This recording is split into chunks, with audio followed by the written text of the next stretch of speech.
So a few years ago, in 2019, folks in Australia said they liked an old idea with a new twist, using extra floodwater from the north to help dry areas in the west and south.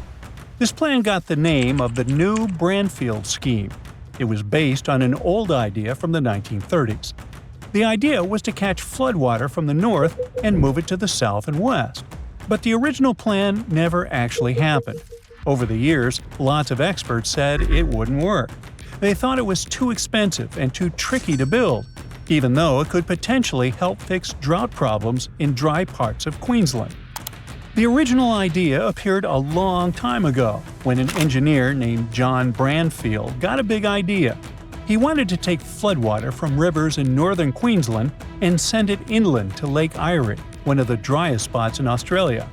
He planned to use dams, pumps, really big pipes, and even tunnels to transport all that water over the Great Dividing Range, a big mountain range in Australia. The biggest dam would have been called Hell's Gate, and Brainfield wanted it twice as tall as what it was originally planned. This way, pumps and gravity could help move the water over the Great Dividing Range. The water would then flow south and help irrigate farmland near places like Hughenden. It would change the weather, make it rain more, and turn the dry land into green farms. Eventually, it would reach Lake Eyre, turning the desert into a green growing area. That way, Australia could grow more food, sell it to other countries, and make more jobs.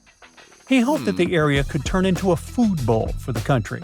For some time, people talked about the plan a lot. They loved the idea. They thought it could change how farming worked.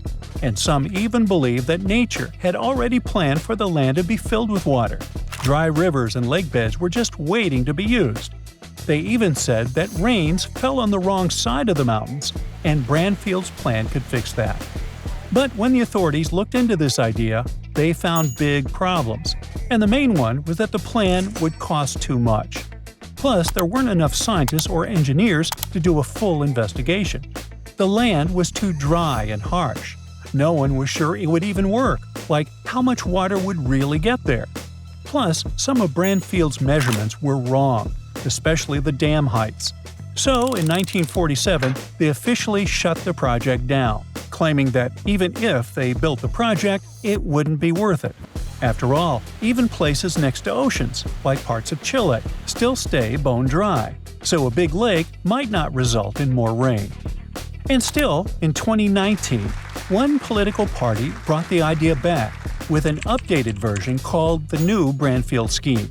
They wanted to try it again, but with some changes to make it work better. Their plan included the following steps. Take water from the South Johnstone, Tully, Herbert, and Burdekin rivers. Store that water using a big dam called Hell's Gate Dam, but this time they wanted to make the dam twice as tall as in the original plan. Let the water flow through tunnels using gravity instead of using lots of pumps. Move the water under the mountains and into the Warrego River in southern Queensland. Use the water to grow crops in dry places south and west of Hughenden, a huge area even bigger than Tasmania, eventually turning it into a food bowl. At the same time, they didn't say how much the whole project would cost, but they promised to spend $20 million to let Australia's National Science Agency check if the plan could work. Those innovative ideas sounded good, but for over 80 years, loads of experts kept saying, "Nope, it won't work." Why? Brainfield said his idea would cost £40 million back in 1941. That's about $3.2 billion today. But the new version of the plan might cost more than $15 billion and take over 10 years to build. Also, people who care about nature are worried. They explain that taking water away from where it usually goes could hurt animals and plants. It might let invasive plants and animals spread to new places. It might mess up rivers and oceans, where fish and other animals live. It could even hurt towns and businesses near the coast that depend on those natural water flows. Still, some people really believed in the idea and thought it was worth doing, especially to help farmers and fix drought problems. However, in 2022, the government decided to stop trying to fix the drought in western Queensland with the Brainfield Scheme. Experts looked closely at the plan and said it just wouldn't work. The problem? There's not enough water all the time to make it happen. Apparently, the new cost of the plan would have been over $30 billion. That's a huge amount of money. You could buy yourself a fleet of private jets and luxurious yachts, and more.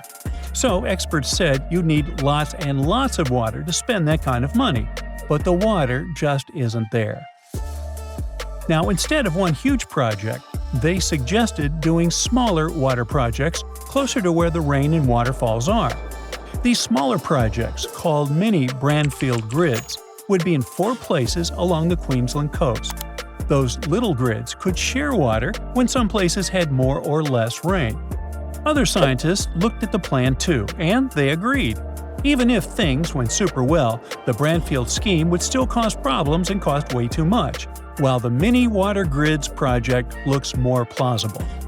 They think the dry parts west of the mountains will do better without the full-scale Brandfield scheme. There are easier and cheaper ways to help those places grow and get water. So the big plan was dropped, and now they're looking at smarter, smaller ideas to help with water and farming. And the matter is quite urgent. Australia is a super dry place, one of the driest places people actually live in. When there's a drought, there's not much water around. That means farms don't grow as much food, and that can cause a lot of problems. In the future, droughts are likely to happen more often and be worse. That's why it's necessary to start getting ready now. Experts are working on something called the Drought Resilience Mission, trying to figure out how to deal with droughts better in the future. One of them looked at how much droughts actually cost Australia. His research shows that droughts can hurt a lot of things – farms, jobs, towns, and even the whole country. When there's no rain for a really long time, some towns can actually run out of water. That's called day zero. It's when the taps in people's houses get turned off because there's just no water left.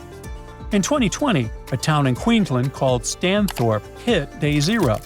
About 50 other towns were really close too. When such a situation happens, the only way to get water is by bringing it in with trucks, and that's super expensive. Stanthorpe had to get around 20 trucks of water every day for a year and a half. It cost them about $800,000 every month. In the end, they spent over $14 million just to have water. Luckily, it started raining again and filled the dams back up. But the authorities are working on ways to stop this kind of thing from happening again. They want to help towns be ready so they never run out of water like that.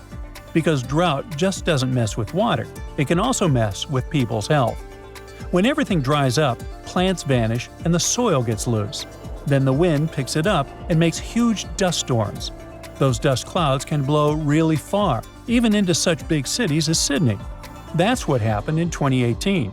The air got so bad that kids, older people, and anyone with breathing problems had to be extremely careful. The dust ruined some crops and made different foods, even fruit, unsafe to eat. That's it for today. So hey, if you pacified your curiosity, then give the video a like and share it with your friends. Or if you want more, just click on these videos and stay on the bright side.